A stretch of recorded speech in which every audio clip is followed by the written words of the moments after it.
अशोक खरात याची SITकडून जवळपास आता 12व्या दिवशी चौकशी सुरू आहे। सलग 12व्या दिवशी ही चौकशी आता SIT भोंदू खरातची करत आहे।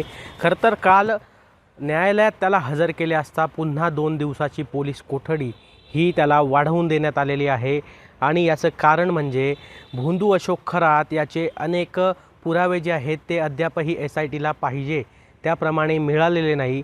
कारण भोंदू खरातचा मोबाईल जो आहे यामध्ये अनेक पुरावे असल्याचं SITकडून काल न्यायालयात सांगण्यात आलं होतं। तपास अधिकाऱ्यांकडून जे आहेत अनेक पुरावे जे आहेत ते न्यायालयात हजर करण्यात आलेले होते।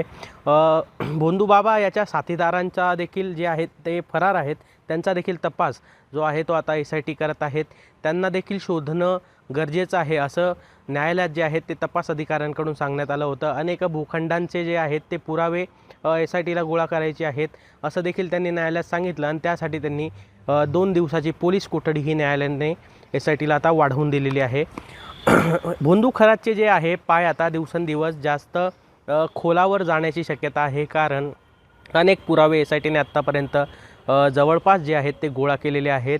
त्यामध्ये भोंदू खरातने अनेक राजकीय लोकांचे किंवा अनेक बड्या लोकांचे जे आहेत ते नंबर काही कोडमध्ये सेव्ह करून ठेवले आहेत असं काहीशी प्राथमिक माहिती जी आहे ती सूत्रांद्वारे आत्तापर्यंत आपल्यासमोर आलेली आहे।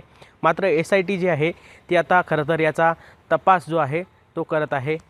भोंदू खरातचा जो CA आहे याचा देखील काही गोष्टींमध्ये समावेश असल्याचं खरं तर समोर आलेलं आहे।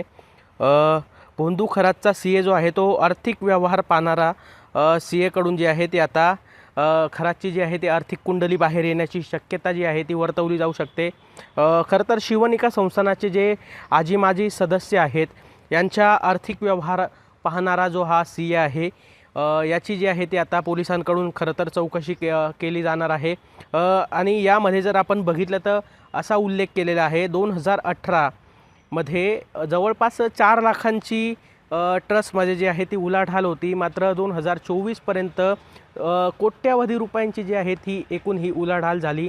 याच्यावर जो आहे तो संशय निर्माण केला जातो आहे आणि या सर्व संदर्भात संस्थानावर जे काही विश्वस्त होते जुने त्यांच्याकडून खरातवरती जे आहे तो गुन्हा दाखल करणार अशा प्रकारची देखील प्राथमिक माहिती जी आहे ती सूत्रांद्वारे खरं तर समोर आली होती। मात्र अद्याप अशा प्रकारची कुठलाही गुन्हा जो आहे तो अजून भोंदूवर खरं तर दाखल झालेला नाही। शिवनिका संस्थानात जे आजी माजी सदस्य होती त्यांची देखील जी आहे ती SITकडून चौकशी होणार आहे आणि यामध्ये रुपाली चाकणकर जे आहेत ज्या माजी महिला अध्यक्ष होत्या आणि त्या संस्थानावर ज्या आहेत त्या सदस्य देखील होत्या यांची देखील जी चौकशी आहे ती SIT करणार आहे। मात्र आता रुपाली चाकणकर यांनी SIT चौकशीला हजर राहण्यास नकार दिला आहे अशी माहिती जी आहे ती सूत्रांकडून खरं तर समोर येते आहे। मात्र आता हे नेमकं काय प्रकरण आहे हे अजूनही खरं तर उघडकीस झालेलं नाही। रुपाली चाकणकर यांनी का नकार दिला याची खरं तर माहिती जी आहे ती अद्यापही काही समोर आलेली नाही। मात्र लवकरच ती माहिती आपण LS मराठीद्वारे प्रेक्षकांच्या समोर सादर करू।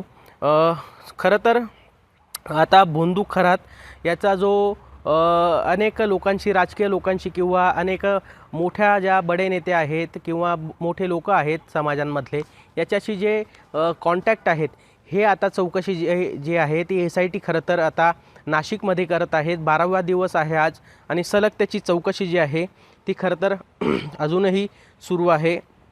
आता कॉल रेकॉर्ड्स असतील, चॅट्स असतील, आर्थिक व्यवहारांची तपासणी असेल असे अन्य अनेक तपासणी जी आहे ती खरं तर या भोंदू अशोक खरातची जी आहे ती सुरू आहे।